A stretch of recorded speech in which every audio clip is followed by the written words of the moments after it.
The Celestial Haven was, by all accounts, the most ridiculously over-engineered piece of space architecture ever conceived by a committee of beings who apparently believed that adding more chrome and holographic displays would somehow compensate for their collective lack of common sense. The massive interstellar cruise ship stretched across 3 kilometers of gleaming hull, packed with enough diplomatic pomposity to power a small moon and sufficient alien egos to collapse a black hole. Before we begin, YouTube shows me that 93% of you haven't subscribed yet. Subscribing is free, it really supports our community, and I'd love for you to be part of it. Also, drop a comment and let me know where you're watching from. Kaya pressed her nose against the observation deck's viewport, watching the ship's escort fleet drift through the void like expensive jewelry scattered across black velvet. Somewhere behind her, Ambassador something or other from the Rigelian Trade Consortium was explaining to Ambassador somebody else from the Centauri Republic why their respective species' methods of fermenting space algae were culturally superior. Kaya had stopped listening approximately 3 hours ago, which was roughly 2 hours and 59 minutes longer than any reasonable person should have subjected themselves to such intellectual torture. Magnificent, isn't it? The voice belonged to Captain Vorth, whose scaled hide reflected the starlight streaming through the viewport. His reptilian features arranged themselves into what Kaya had learned to recognize as smugness among his species. The pinnacle of interstellar cooperation, carrying the finest minds of 43 different civilizations to the Neutral Zone Peace Summit. Kaya nodded politely, though she suspected the finest minds designation was being applied rather liberally. In her 3 months aboard the Haven, she'd witnessed 2 different ambassadors nearly declare war over the proper temperature for serving ceremonial beverages, and one memorable incident involving what she could only describe as an interspecies argument about the philosophical implications of artificial gravity. "And you, Kaya," Vorth continued with the particular tone reserved for beings he considered adorably primitive, "have the honor of cataloging the behavioral patterns of their offspring. Quite the privilege for someone from Earth, was it?" The way he said Earth made it sound like she'd crawled out of a particularly unimpressive mud puddle, which, to be fair, wasn't entirely inaccurate from a cosmic perspective, but still managed to be insulting. "The juvenile containment wing has been fascinating," Kaya replied, choosing her words carefully. Calling it a juvenile containment wing was typical alien bureaucratic nonsense. It was a nursery, plain and simple, though one equipped with enough sophisticated monitoring equipment to run a small research station. The truth was, Kaya found the alien younglings infinitely more interesting than their parents. While the adults spent their time constructing elaborate political theater, their offspring displayed the same universal behaviors she'd observed in every species with extended childhood. Development phases: curiosity, play, mischief, and an impressive talent for finding trouble in supposedly secure environments. Take Blix, for instance. The 6-limbed furry bundle of energy belonged to the Corvani warrior caste, a species that prided itself on emotional control and tactical superiority. Blix's idea of tactical superiority involved elaborate plans to steal extra dessert portions and convince the other younglings to participate in what could generously be called military exercises, but more accurately resembled the kind of chaos that would make seasoned generals weep. Then there was Nyx, whose crystalline form shifted through colors like a living rainbow. Her species, the Luminari, communicated primarily through chromatic patterns and considered themselves the galaxy's foremost philosophers. Nyx's philosophical contributions generally involved turning bright pink when amused, and flashing rapid purple sequences that Kaya had learned meant I'm planning something the adults won't like. And Whisk, poor, sweet Whisk, whose aquatic species required specialized atmospheric controls and had developed the most sophisticated underwater cities in known space. Whisk spent most of his time trying to convince the other younglings to play games that involved hiding in increasingly creative locations, demonstrating an impressive understanding of three-dimensional thinking that would make his engineer parents proud, if they weren't too busy arguing about hyperdrive efficiency ratings to notice. The behavioral modification protocols are working wonderfully, Vorth was saying, apparently under the impression that Kaya had been hanging on his every word. The younglings have adapted to shipboard life with minimal disruption to their psychological development matrices. Kaya bit back the urge to point out that minimal disruption was a generous description of what happened when you took children from their natural environments and stuck them in what amounted to a very fancy cage, no matter how many holographic entertainment systems you installed. A soft chime echoed through the observation deck's speakers, followed by the ship's melodic computer voice. Attention passengers and crew. Long-range sensors have detected an ion storm system approaching from the Vega sector. All beings should prepare for minor gravitational fluctuations and possible temporary interruptions to non-essential systems. Estimated contact in 2 hours, 15 minutes. Vorth's scales shifted to a slightly greener shade, which Kaya had learned indicated mild concern among his species. Ion storms, he muttered. Troublesome things. Still, the Haven's shielding systems are more than adequate.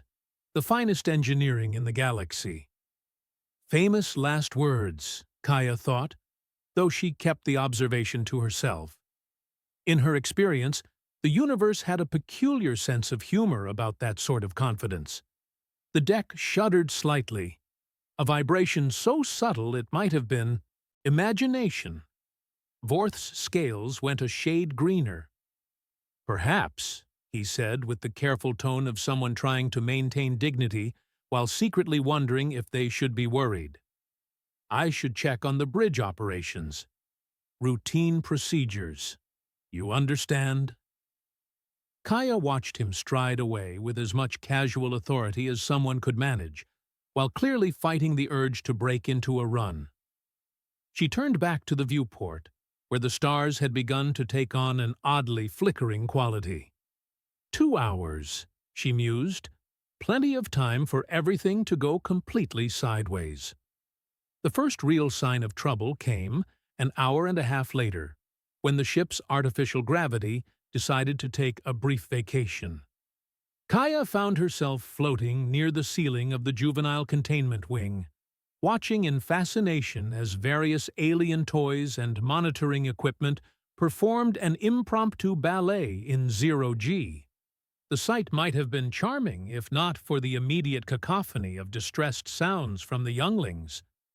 Blix had gone rigid, his 6 limbs locked in what his species considered a defensive posture, though it mainly made him look like a furry starfish having an existential crisis. His normally bright eyes had dilated to the point where they looked like black marbles, and a low growling sound was emerging from somewhere deep in his throat. Nyx had shifted to a rapid cycling pattern of colors that hurt to look at directly. Emergency distress signals in luminary chromatic language.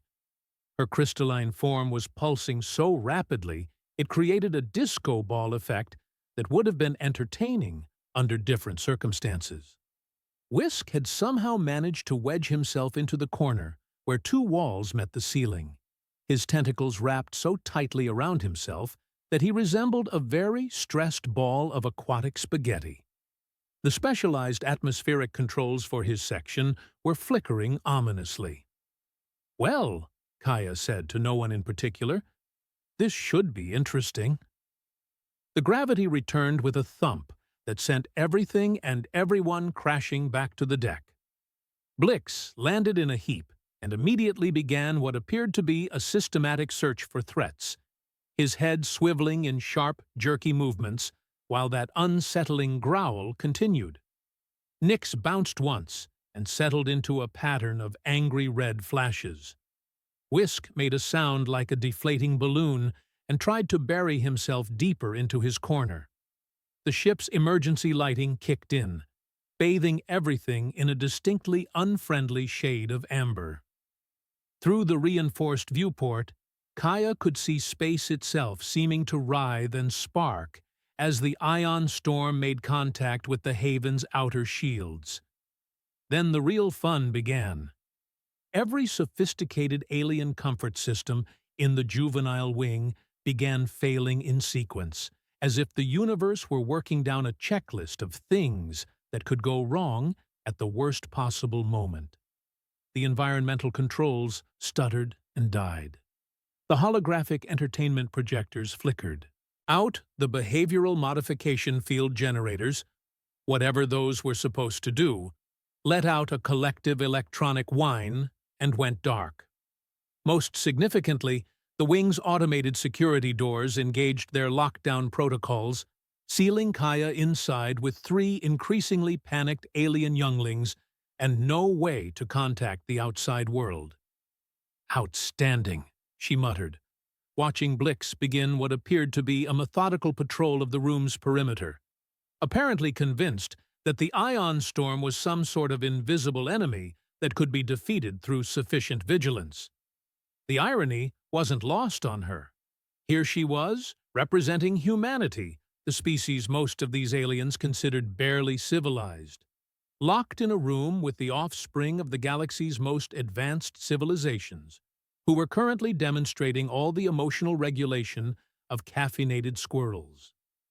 Outside, the storm raged against the haven's shields, turning space into a light show that would have been beautiful if it weren't slowly frying every sophisticated system on the ship.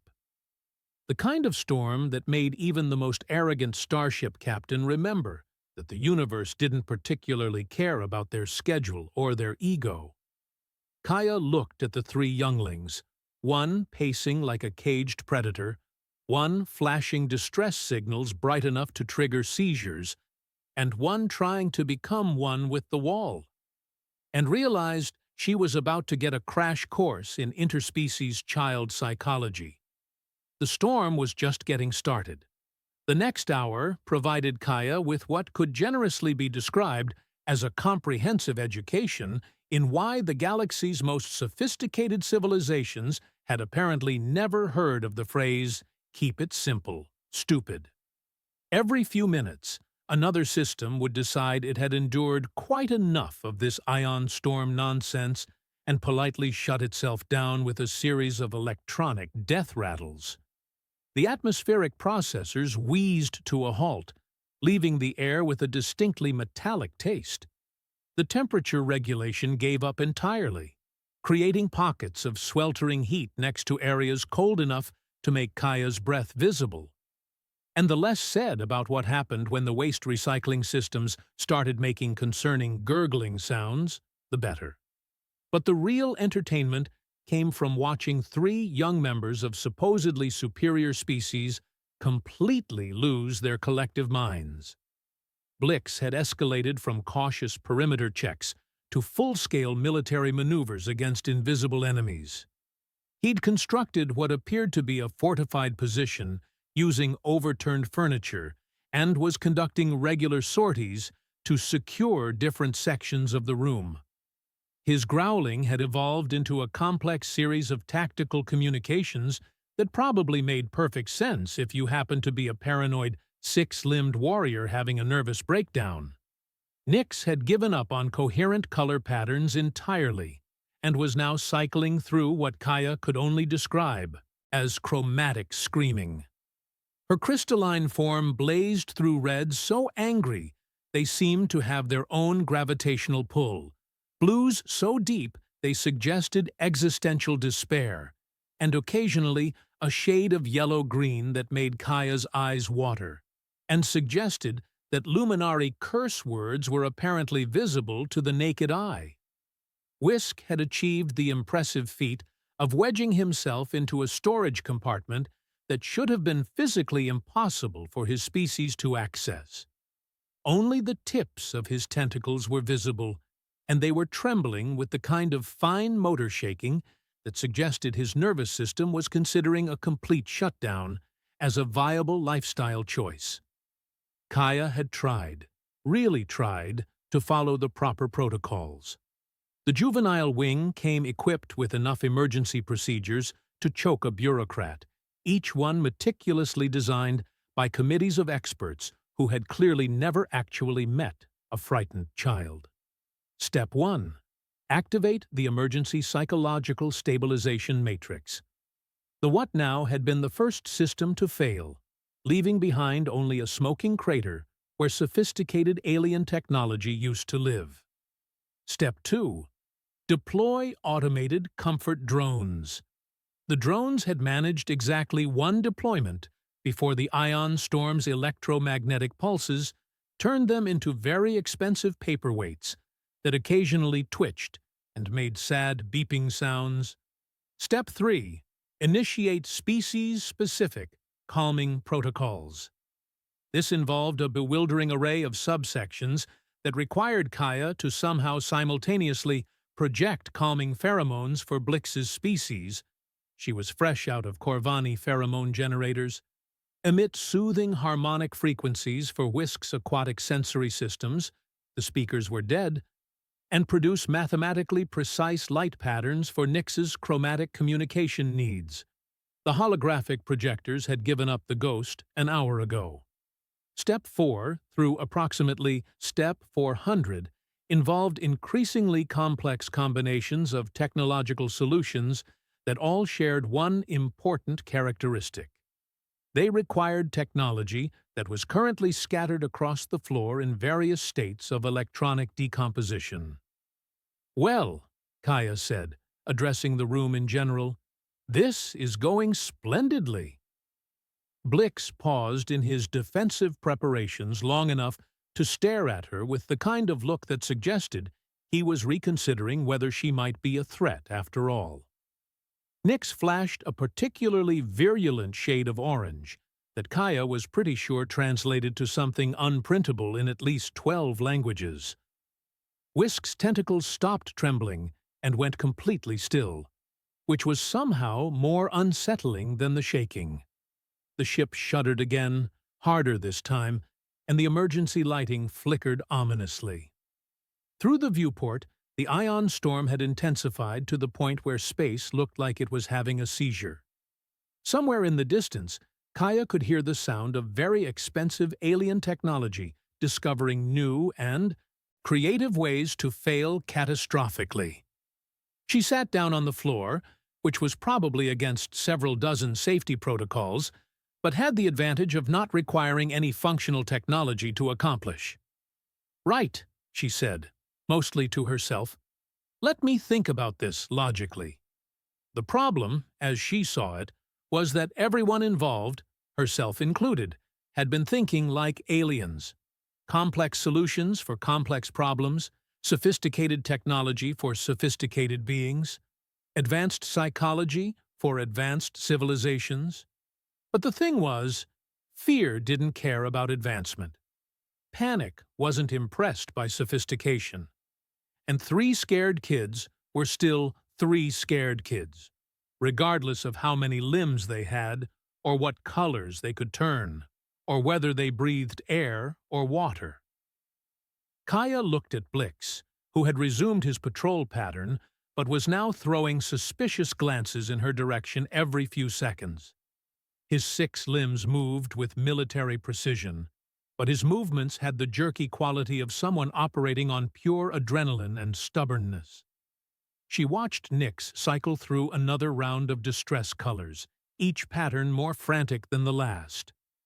The crystalline youngling was clearly trying to communicate something, but without the proper technological interfaces, her chromatic language was just pretty lights that hurt to look at.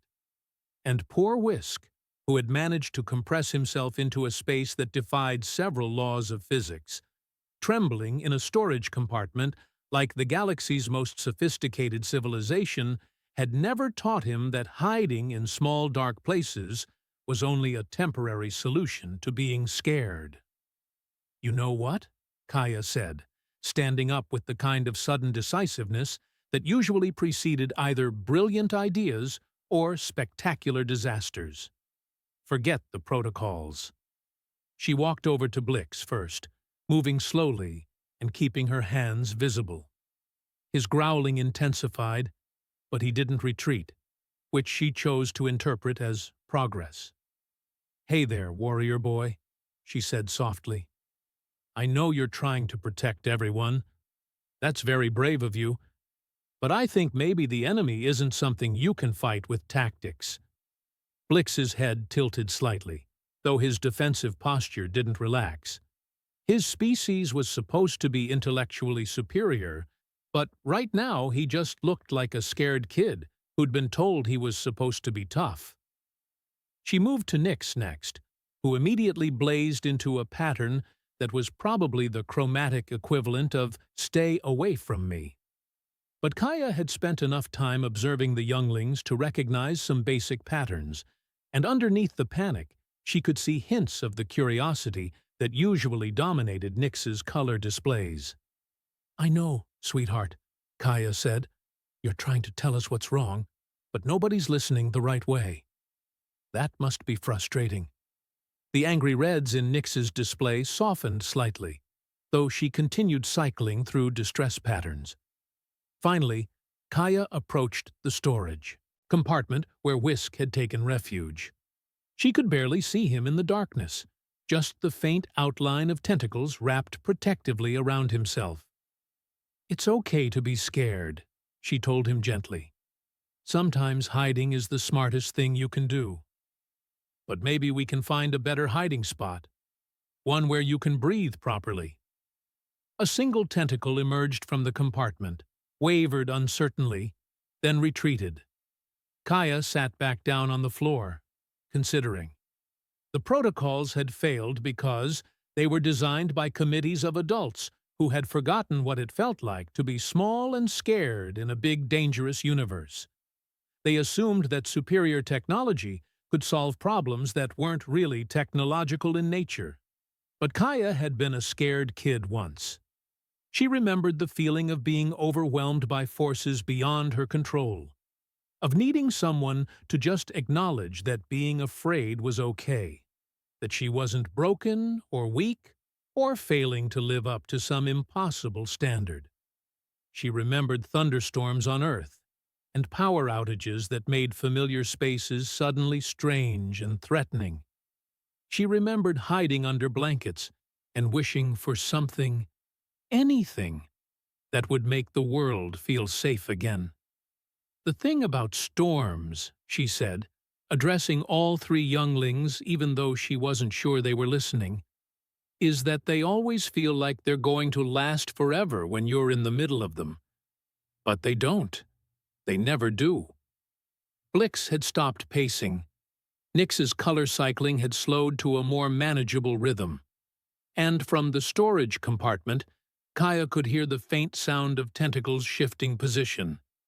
"I know your parents have all kinds of sophisticated ways of dealing with fear," she continued.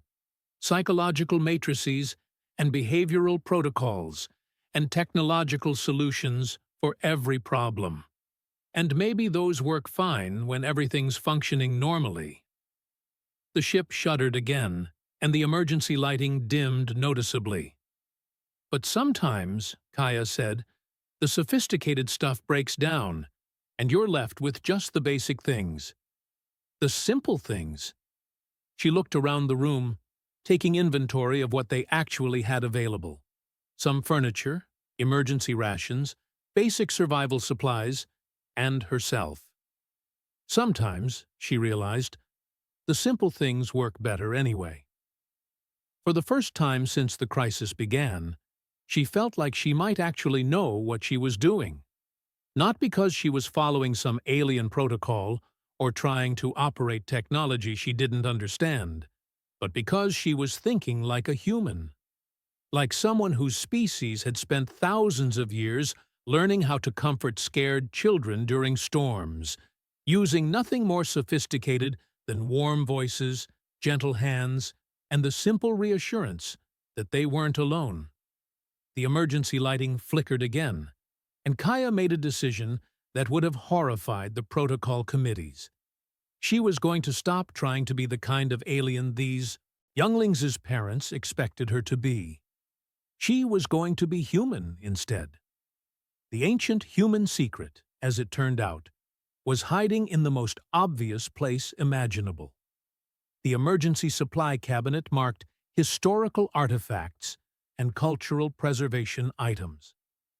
Kaya had walked past that cabinet dozens of times over the past 3 months, never giving it much thought. The Haven's designers, in their infinite wisdom, had decided that every section of the ship should include examples of primitive cultural technologies from member species, presumably so that future generations could marvel at how far civilization had advanced beyond such crude solutions. Now, as the ship's power grid continued its slow death spiral and the sophisticated alien systems failed one by one, Kaya found herself rifling through humanity's primitive contributions with something approaching desperation. Most of it was exactly what she'd expected. Wooden tools, fabric samples, basic pottery, the kind of things that made alien anthropologists feel smugly superior about their species' technological advancement. But buried beneath a collection of quaint human implements, she found something that made her heart skip with possibility. A candle. Not some high-tech illumination device designed to interface with neural networks and atmospheric processors. Not a sophisticated light source with 17 different mood settings and quantum-encrypted security protocols. Just a simple white candle made of honest-to-goodness wax, with a cotton wick and a manufacturing date that suggested it had been made in some small Earth factory by people who understood that sometimes the old ways worked just fine. The emergency lighting chose that moment to flicker and die entirely, plunging the juvenile wing into darkness, broken only by the eerie glow from the viewport, where the ion storm continued its spectacular tantrum across the fabric of space itself. The effect on the younglings was immediate and dramatic. Blix's tactical growling escalated to something that sounded like a cross between a war cry and a plea for help. Nyx blazed into patterns so bright and frantic they created their own light source, though not a particularly comforting one. And from the storage compartment came a sound that Kaya was pretty sure was Whisk having what his species probably called an aquatic anxiety attack.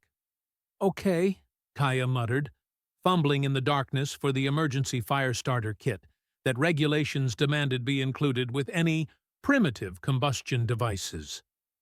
Let's see if the galaxy's most advanced civilizations ever figured out why humans kept these things around.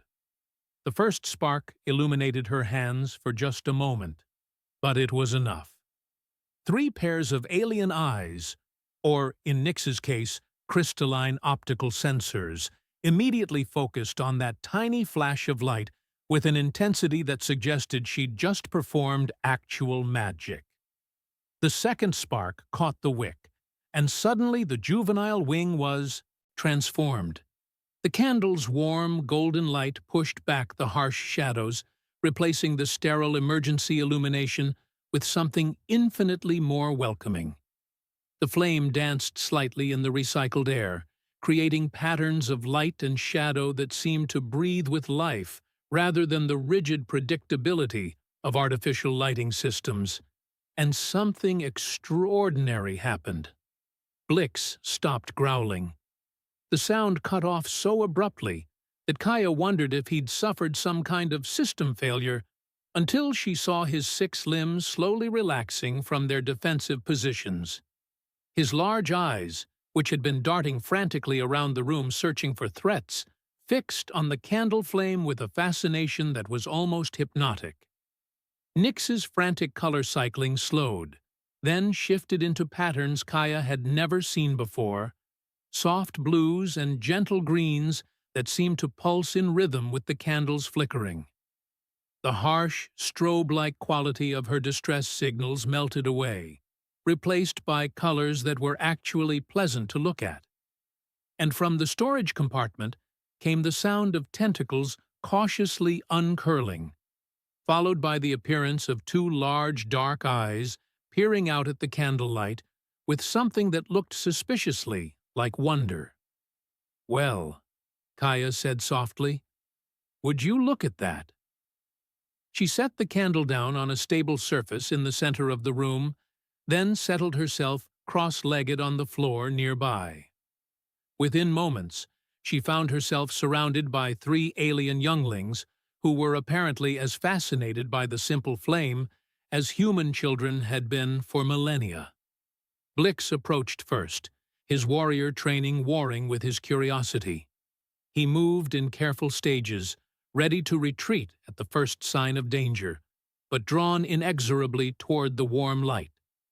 When he finally settled down within the candle's glow, his breathing had returned to something approaching normal, and the defensive tension had drained from his posture. Nyx drifted closer, with the fluid grace of her crystalline form, her colors now cycling through gentle, contemplative patterns. She positioned herself where the candlelight would refract through her translucent body, creating rainbow patterns on the walls that were beautiful rather than alarming. Whisk emerged from his hiding spot gradually, one tentacle at a time, until he was close enough to the candle that its light reflected off his damp skin in rippling patterns. The specialized atmospheric controls for his section were still offline, but somehow he seemed to be breathing more easily in the candle's presence. "That's better," Kaya said, though she kept her voice low and soothing. "Much better." She looked around at the three younglings, all of them calmer than they'd been since the crisis started, and realized she was witnessing something that would probably give the galaxy's leading xenopsychologists nervous breakdowns. These children, members of species that prided themselves on having evolved beyond primitive emotional responses, were finding comfort in something humans had been using for thousands of years. A simple flame, warmth, light in the darkness. "You know what?" Kaya continued, reaching into the emergency supplies again. "I think this calls for a story." She pulled out a thermal blanket, another piece of primitive human technology that the advanced aliens had included for completeness, and spread it on the floor near the candle. The reflective material created a cozy space that seemed to glow with warmth and safety. "My grandmother used to tell me stories when I was scared," she said, patting the blanket invitingly. "During thunderstorms on Earth, when the power would go out and the house would shake with thunder, she'd light candles just like this one, and suddenly everything felt different." Blix tilted his head, clearly intrigued despite himself. His species didn't have a strong storytelling tradition. They preferred tactical briefings and strategic analyses. But something about the combination of candlelight and Kaya's gentle voice seemed to bypass his cultural conditioning entirely. "What kind of stories?" Nyx asked. Her chromatic patterns shifting to colors that Kaya had learned indicated curiosity and engagement. It was the first time any of them had spoken since the crisis began. "All kinds," Kaya replied, feeling a rush of warmth that had nothing to do with the candle. "Stories about brave warriors who faced impossible odds." She glanced at Blix, who straightened slightly with interest. "Stories about wise beings who could change the world with their wisdom."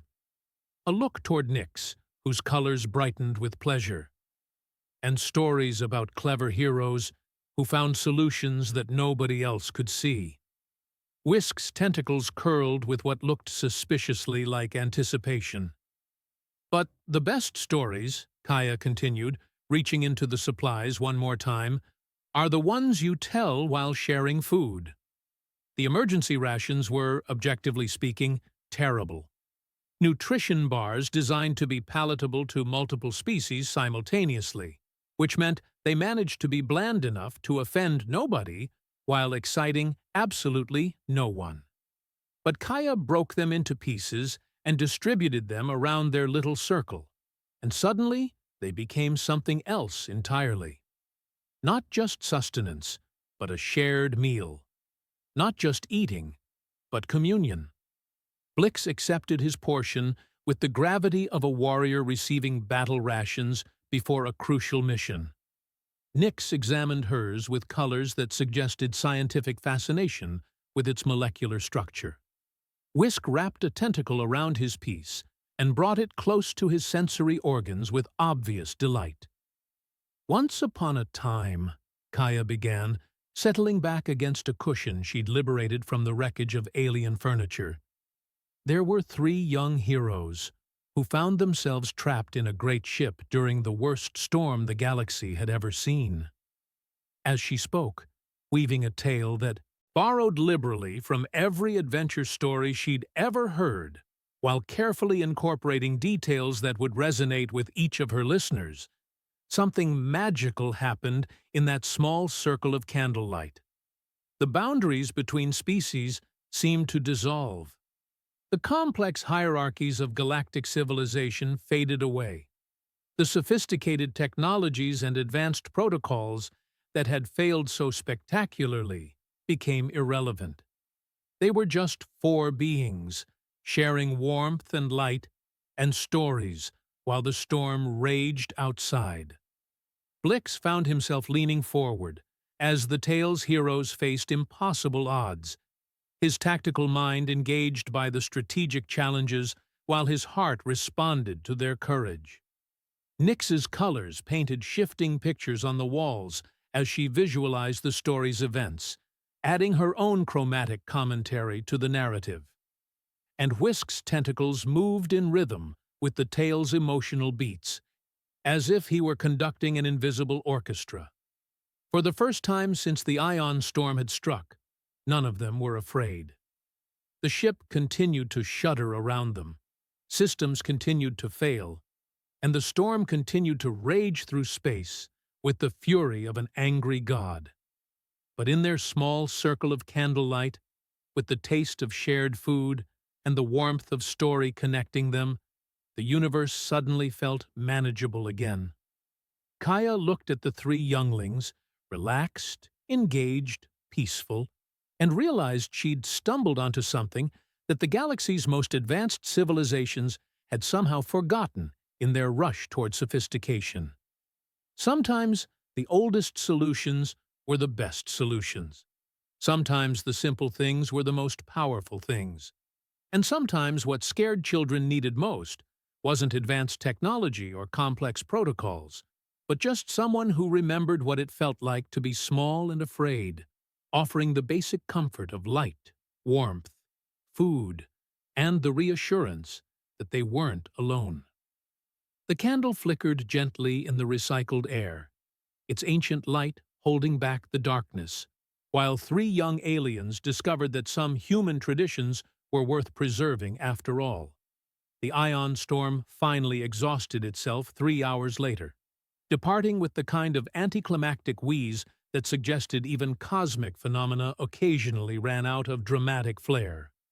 The Celestial Haven's backup power systems stuttered back to life with a series of electronic hiccups, and the emergency lighting flickered on to reveal a ship that looked like it had been thoroughly disagreed with by the universe. But, in the juvenile wing, a small miracle had occurred.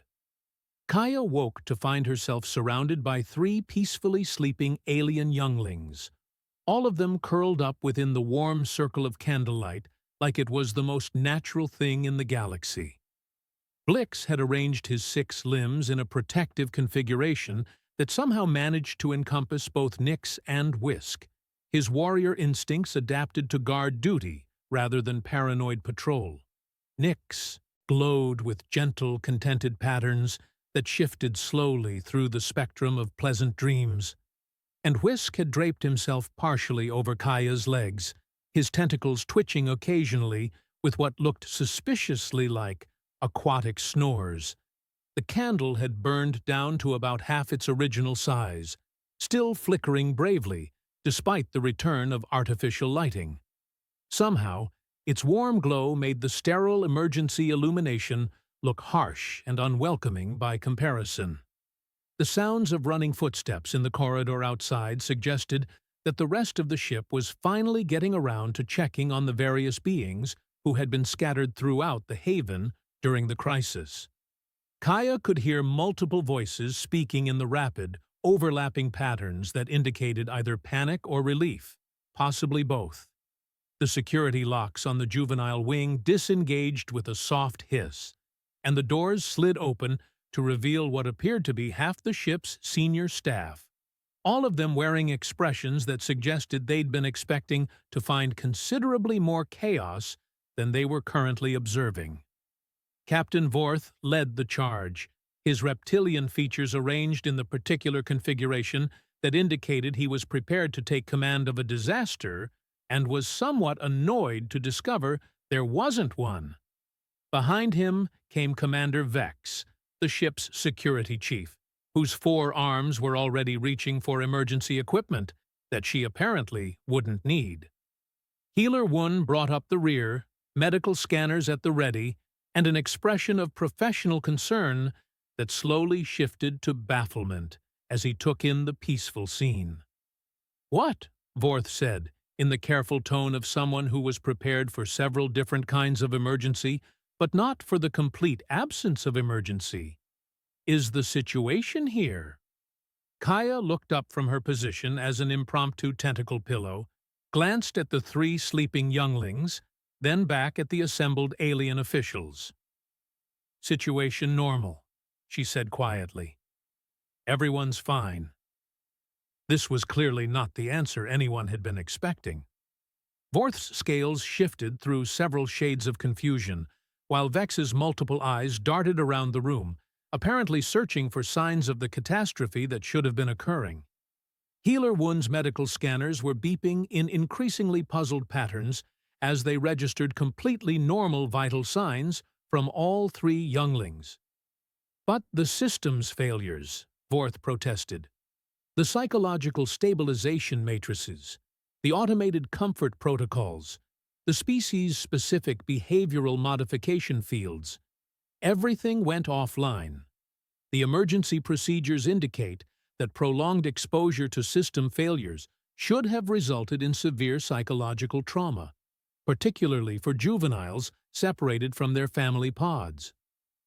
"The procedures," Kaya said, carefully extricating herself from Whisk's embrace without waking him, "turned out to be less helpful than expected." She stood up, slowly, noting with satisfaction that none of the younglings stirred. The candle continued its faithful vigil, casting dancing shadows that made the whole scene look like something from a children's bedtime story, rather than the aftermath of a ship-wide emergency. "Then how," Commander Vex demanded, "did you manage to maintain psychological stability without access to any of the approved emergency protocols?" Kaya gestured toward the candle. "Ancient human technology." The silence that followed this statement had the quality of several highly educated minds attempting to process information that didn't fit into any of their carefully constructed categories. Vorth's eyes focused on the simple flame, with the kind of intensity usually reserved for incomprehensible alien artifacts. "That's a combustion-based illumination device," Healer Wun said finally, as if he were identifying a particularly exotic form of bacteria. "Primitive chemical reaction producing heat and light through oxidation of organic compounds." "It's a candle," Kaya corrected gently. "But how does it function as a psychological stabilization system?" Vex asked, apparently convinced that there must be some hidden technological component that her scanners weren't detecting. "What neural interface protocols does it employ? How does it analyze stress patterns and deploy appropriate countermeasures?" "It doesn't," Kaya replied. "It just Burns. More silence. Somewhere in the distance, other emergency teams were probably dealing with the actual consequences of the ion storm's passage. Failed systems, confused passengers, and the kind of bureaucratic chaos that accompanied any situation where sophisticated technology met hostile cosmic phenomena and lost the argument. "I'm afraid I don't understand," Vorth said, with the careful patience of someone addressing a being who was clearly missing some fundamental concept. "You're saying that a simple combustion reaction somehow replaced the function of our most advanced psychological support systems?" Before Kaya could answer, a new voice joined the conversation. "Mama, Kaya?" The words came from Nix, who had apparently awakened and was now cycling through the gentle blue patterns that Kaya had learned indicated sleepy contentment. The crystalline youngling looked around at the assembled adults with mild curiosity, but no distress, then focused back on Kaya with obvious affection. "Mama Kaya," she repeated, and something in the way she said it made every adult in the room go very still.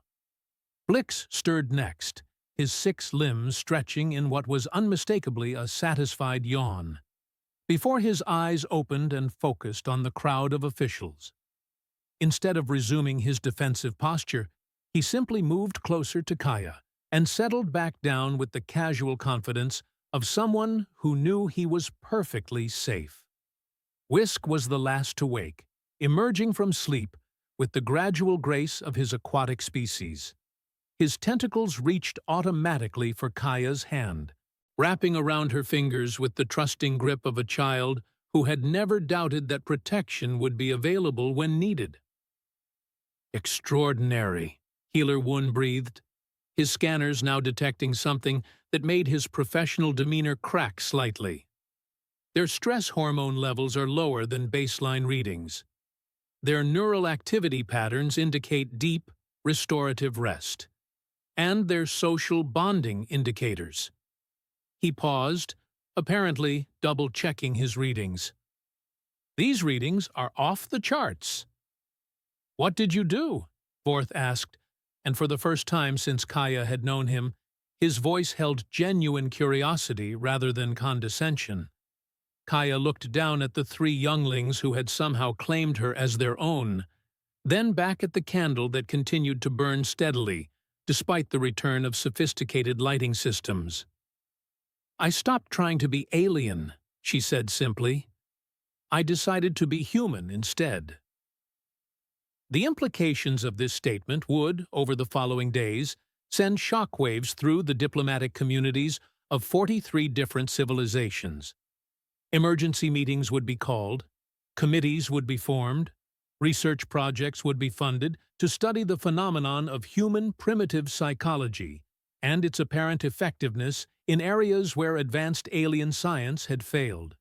But right now, in this moment, all that mattered was that 3 scared children had found comfort in candlelight and stories, and were looking at Kaya with the kind of trust that transcended species barriers entirely.